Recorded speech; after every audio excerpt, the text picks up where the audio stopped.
You might remember we left off, we were looking at a problem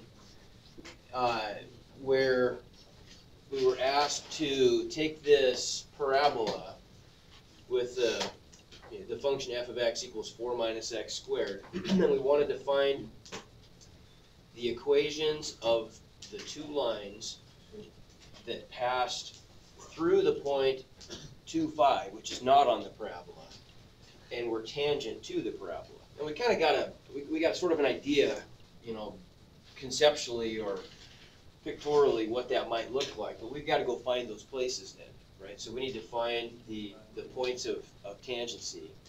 Okay, that make sense? And there was a suggestion made, a good suggestion. The suggestion was, well, the slope of the tangent line is defined by these 2 points, right? One of them is at 2, 5, and one of them is unknown. The coordinates are unknown. We'll call it x1, y1. That's what we're going to solve for. And so here's one equation that works for us, right? That is the slope of the tangent line in terms of x1 and y1. What's another name for the slope of the tangent line in terms of calculus stuff we've been talking about? If this is the original function, how have we been finding slopes of curves or slopes of tangent lines? Yeah, we've been differentiating, right? So we could take this f of x and we could differentiate that. And I'm gonna, just in the interest of getting you down to the lab to work on some stuff, I'm gonna sort of cheat on this. This is one that we've done harder ones than this. This is not a big deal. If we were to do the calculus on this, and I feel like you guys are getting a pretty good jump on actually doing the calculus of taking derivatives. I want to focus on sort of the application. Here's what you would get for an answer. You'd get minus 2x. If I did all the limit magic and we resolve that down to a single function, that's what we get.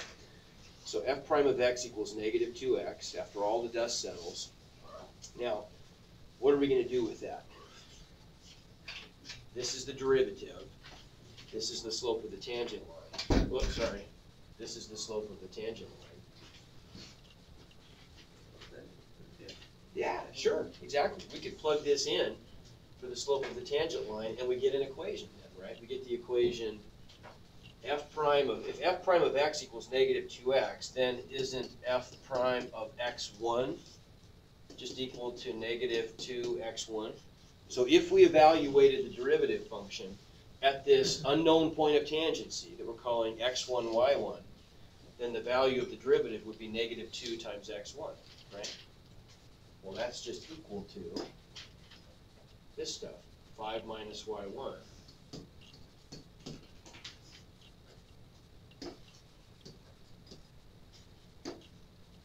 Over, was it 2 minus x1?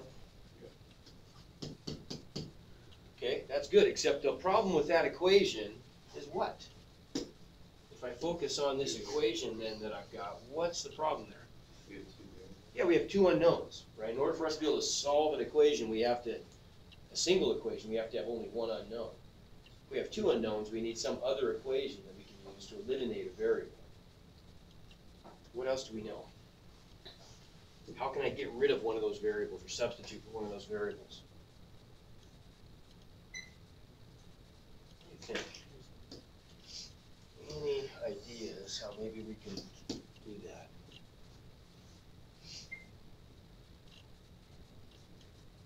What do you think? What's the job of a function, any function? What does it mean when I say f of x equals 4 minus x squared? What's that equation do for us? It spits out numbers. What kind of numbers? Y values. I plug in x values, and it's calculating the y values, isn't it? So this is really just the same thing as saying y equals 4 minus x squared, right? If I evaluate the function at a value of x, it's spitting out the corresponding y value. So then, what is what is f of x1?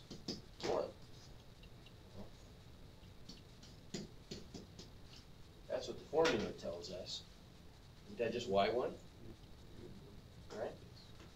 So if we know that y1 equals 4 minus x1 squared, what can we do?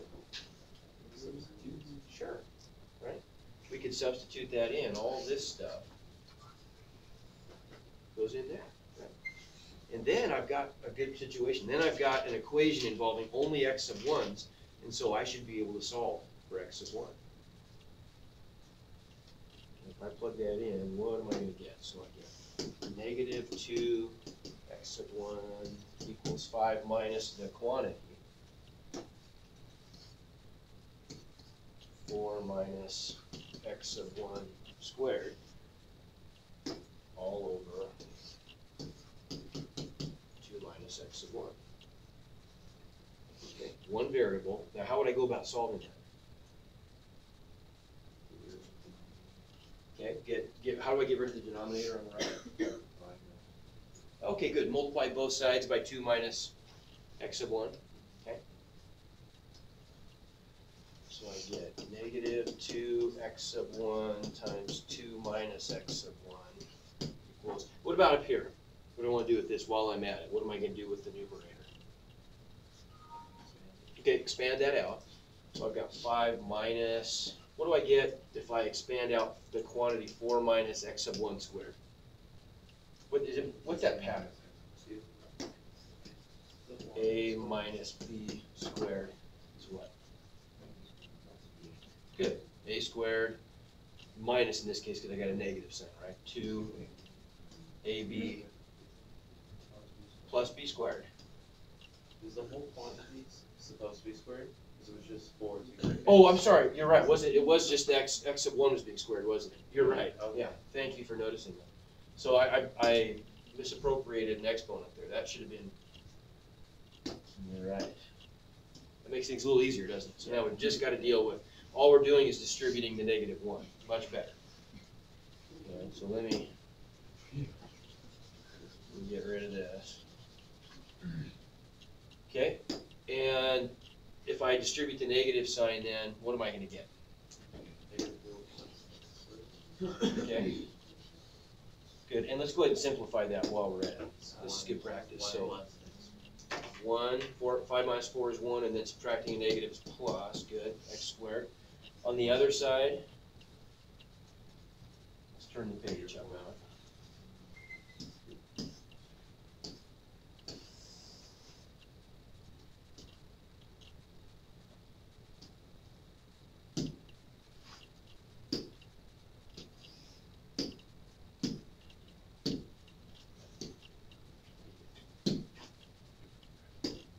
Okay, so what about over here?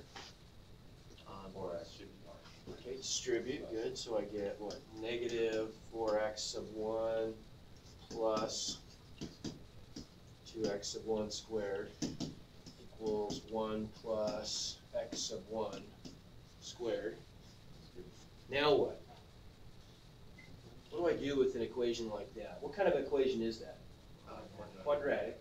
Okay. How do I solve a quadratic equation? Set it equal to 0. Okay, good. Put it in standard form. So let's push everything to one side. So if I subtract all this stuff, I'm going to get x sub 1 squared, 2x sub 1 squared minus x sub 1 squared, minus 4x sub 1 minus 1 equals 0. Right? Okay. And that, if that factored, that'd be nice, but it doesn't look like it does. Right? So how do we solve that? Quadratic formula, probably, sure. Or graphing technology, if that's available, but we could just use quadratic formula. And that tells us that x equals negative b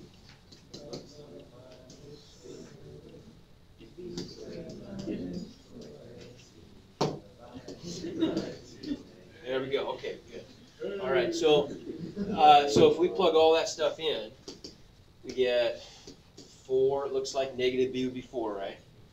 Plus or minus square root 16 minus 4 times 1 times negative 1, right? So that's just going to change that sign, isn't it? Okay. All divided by 2. And so we end up with x sub 1 equals, if I just split this into two parts, I get 2 plus or minus square root of 20, okay? What's the square root of 20 simplify to? 2 square roots of 5. And if I'm dividing by 2, voila, right? And so we get 2 plus or minus the square root of 5 for our two answers. We get two of them. That makes sense, doesn't it? If we go back and look at our, tricky, at our picture, we get two of these things, right? And it even makes sense if you think about the form of the answer. And I think this is good to do in math, to look back and say, okay, now how can I make sense of that? Is there some symmetry here that's going on? Well, yeah, there is.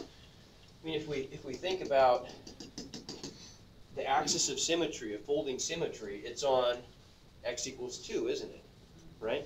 So that answer, x sub 1 equals 2 plus or minus a number, really makes sense, doesn't it? I mean, that fits the problem just like a glove. That's great. So we're either going to scoot over this direction, square root of 5, or that direction, square root of 5. Okay? So we got x sub 1. How can I find the value of y sub 1? Plug in x. Yeah, plug it in the function, right? That's how we find y values. So then we would end up with, oops. Is that where we were? Yeah. Okay, so y sub 1 just equals 4, what was it, 4 minus x squared? Is that right? 4 minus x sub 1 squared, which is 4 minus this quantity. We have to do this one at a time. But for example, if we wanted to find the right point, we could plug in the quantity 2 plus square root of 5 squared, right? And that's just going to give us back a number, right? That's going to give us the y value. Now, is the y value going to change? Let's see, is the y value going to change? Actually, it would, wouldn't it? A little bit. Okay. Yeah, it would. We'll just do one of them. In fact, I don't even know if we have to even finish the problem, but I just want you to see that we've got the information here now to finish this thing up right. We know these 2 points. And so if I wanted to find the equation of this line, I could make it work. Because now I know what the slope of the tangent line is, right? And I could find that either by plugging in x1 and y1 here. I could also go down to here and do it, right? I've got I didn't even really need to find y sub 1. I've got the slope of the tangent line. Oops, not there. Where did I take the derivative? Right here, right? I've got the slope of the tangent line in terms of x. So the slope of the tangent line is just -2 times x sub 1, right? So if I take that point that we just found, here's our answer, right? Here's both of them. 2 plus or minus the square root of 5. If I plug one of those into my derivative function, I've got the slope of the tangent line. All it takes to come up with the equation of a line is a point and a slope, right? So here's our slope. Our point, we could take an easier route for the point. There's a point, right? We know that point has to go through the line. So there's an x and a y value. I've got a slope now I get from my derivative function. It's just a matter of finding the equation of the line, right? Solving for m and b. Does that make sense? Okay. I'm going to have you do a problem like that. I just wanted to give you kind of a, at least set one up together as a group. But I'm going to have you maybe try one of these. I think that's a very good problem. Okay.